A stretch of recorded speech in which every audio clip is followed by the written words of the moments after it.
조갑제 TV 시청자 여러분 안녕하십니까. 2019년 11월 7일 오후 4시입니다. 대한변호사협회는 최근 몇 년간 좀 이상한 모습을 보이고 있습니다.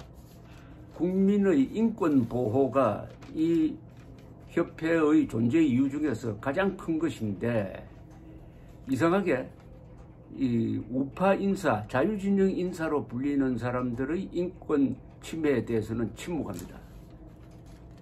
그리고 조국 사태에 있어서는 조국 전 장관이 저지른 수많은 법치 파괴적 행태, 그리고 이를 수사하는 검찰에 대한 여권의 법치 파괴적 공격에 대해서도 침묵했습니다. 사태가 사실관계가 확인이 되면 입장 표명을 하겠다고 했는데, 사실관계가 확인된 다음에 입장 표명을 할 필요가 뭐가 있습니까? 사실관계가 확인되면 그걸로 끝나는 것 같아. 지금 공수처에 대해서도 저는 대한변호사협회가 어떤 공식적인 견해를 밝혔는지 알지 못합니다. 밝혔는지 알지 못한다는 것은 밝혔다 하더라도 의미 있게 밝히지 않았다는 뜻이죠. 적어도 대한변호사협회가 이런 중대한 법과 관련된 제도에 대해서 입장을 밝히려면 의미 있게 밝혀야 합니다.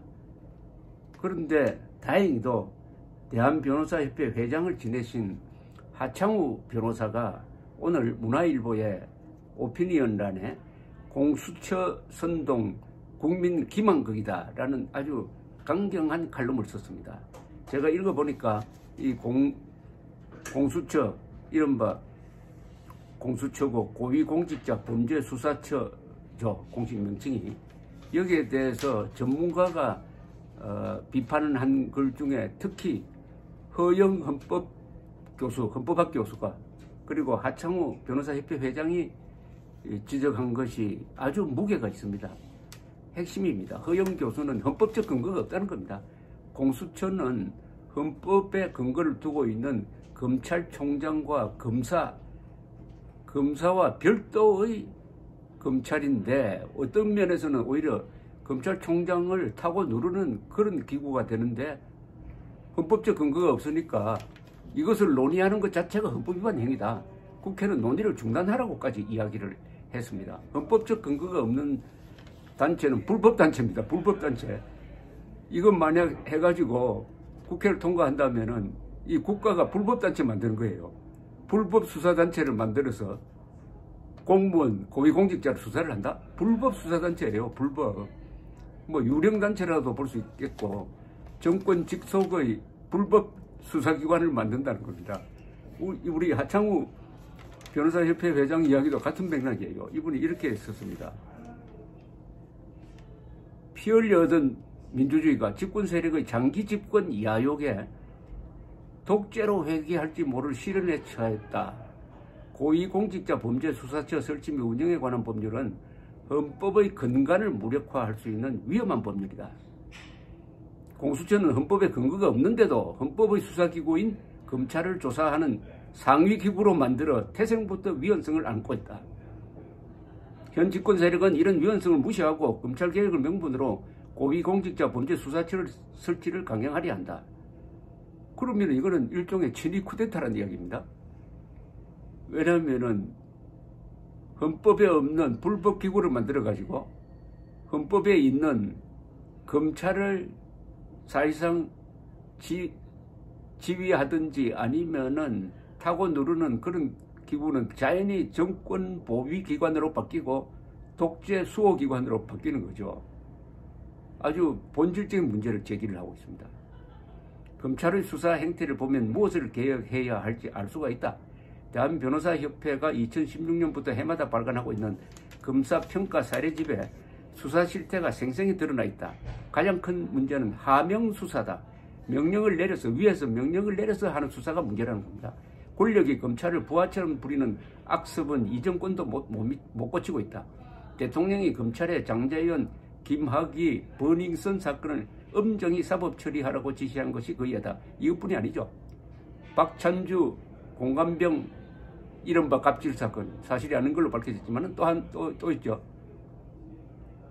기무사가 세월호 유가족을 사찰했다. 사찰하지 않았는데도 사찰했다고 뒤집어 씌워가지고 수사를 지시해가지고 결국 이재수 전 기무사령관이 그렇게 생을 마감하도록 만든 이게 바로 하명수사고, 하명수사가 검찰개혁의 가장 큰 걸림돌이라는 겁니다.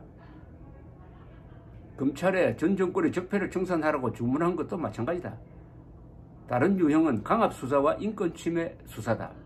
수사 도중에 자살하는 피의자가 줄어들지 않고 있는 것은 검사의 압박과 회유와 모욕 주기가 여전하다는 증거다. 또 하나의 유형은 권한 남용 수사다. 수사를 해도 의도한 결과가 나오지 않으면 수사 과정에서 알게 된 다른 혐의를 캐내는 이른바 별건 수사, 먼지 뜰기 수사를 말한다. 그게 걸린 게 박찬주 예비역 대장이죠. 공관병 무슨 갑질에 대해서 범죄 혐의가 나오지 않으니까 다른 무슨 청탁건을 조사를 했는데 그것도 부하가 병든 노모를 모시기 위해서 그 가까운 부대로 좀 전보시켜달라는 부탁을 들어준 걸 범죄로 몰아가지고 벌금형을 받도록 했습니다. 검찰의 이런 수사는 반드시 개혁돼야 한다. 하지만 개혁의 방향은 달라야 한다. 별건 수사는 금지하고 수집한 증거를 무효화하는 방법으로 형사소송법을 개정하면 해결할 수 있다. 강압수사와 인권침해 수사도 해당 검사를 직권남용으로 처벌하는 규정을 형법에 새로 마련하면 된다. 하명수사가 가장 해결하기 어렵다. 대통령이 검찰총장의 임명권을 쥐고 있어 검찰이 그 영향에서 벗어나기 쉽지 않다. 그러나 검찰의 정치적 중립과 독립을 확보하려면 대통령의 검찰 인사권을 제한하는 게 올바른 방향이다. 근본적으로는 미국처럼 검찰총장과 검사장을 선출직으로 전환하고 대통령은 형식적인 임명권만 가지도록 해야 한다. 그러면 대통령이 검찰 수사에 개입하는 건 불가능하다. 검찰의 권한이 막강한 게 이유라면은 수사권 조정을 통해 권한을 축소하면 된다. 공수처는 검찰 개혁을 위해 필요한 기구가 아니다. 오히려 공수처는 살아있는 권력에 대한 검찰 수사를 이첩받을 권한을 가지고 있으니 검찰 개혁의 걸림돌이 된다. 조국 사태에서 집권 세력이 검찰에 대해 조용히 수사하라, 검찰은 성찰해야 한다, 검찰이 나라를 어지럽히고 있다며 전방위로 압박하는 것을 목격했다. 공수처가 있었다면 사건을 이첩받아 뭉개버렸을 것이다. 대통령이 공수처장을 불러 말 안 듣는 검찰총장을 조사하라고 지시할 가능성도 있다. 더 심각한 폐단은 공수처가 판사를 조사하는 상설기구라는 점이다. 법관은 헌법과 법률에 따라 독립해서 심판하며 탄핵 또는 금고 이상형의 선고에 의하지 않고는 파면당하지 않도록 재판의 독립과 신분을 보장하고 있다. 판사가 비리를 저질렀다면 그때 조사하면 되는 것이지, 신분이 판사라는 이유로 조사하는 상설기구를 만드는 것은 상권 분립의 원리에 어긋난다. 권력의 의중에 어긋난 재판을 한 판사를 시민단체가 고발하면은 공수처가 그 판사를 직권남용이나 직무유기로 조사할 수 있다.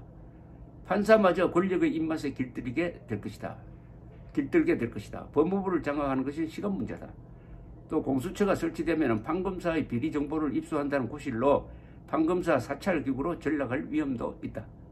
대법원장은 국제인권법연구회를 만든 장본인이고 법원 요직은 우리법연구회와 국제인권법연구회에 관여한 판사들이 장악하고 있다. 헌법재판소는 진보 성향의 재판관이 압도적으로 많게 구성되어 있다. 이런 구조에서 공수처를 만든다면 대통령이 모든 사법 권력을 장악하게 된다. 집권 세력의 의도대로 사법기관이 운영된다면 과거 어느 정부에서도 볼 수 없던 독재 정권이 등장할 것이다. 자유와 인권은 크게 후퇴할 수밖에 없다. 수사권과 기소권을 가진 공수처를 둔 민주국가는 없다.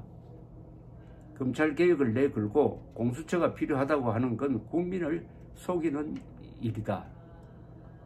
역시 대한변호사협회 회장의 선글이 다릅니다. 정리하면은 지금 한국의 지금 민주주의가 피 흘려 쟁취한 한국의 민주주의가 위협받고 있다. 공수처는 독재로 가는 길을 열게 되어 있다. 공수처는 헌법에 근거가 없다. 공수처가 검찰개혁이라는 것은 국민 기만극이다. 이렇게 딱 정리를 했습니다. 그러면은 지금 이걸 어떻게 막을 것이냐? 즉 대한민국의 자유민주주의와 법치주의를 어떻게 수호할 것이냐 하는 행동을 요구를 하고 있는데 대한변호사협회부터 나서야 되는 것 아니겠습니까? 감사합니다.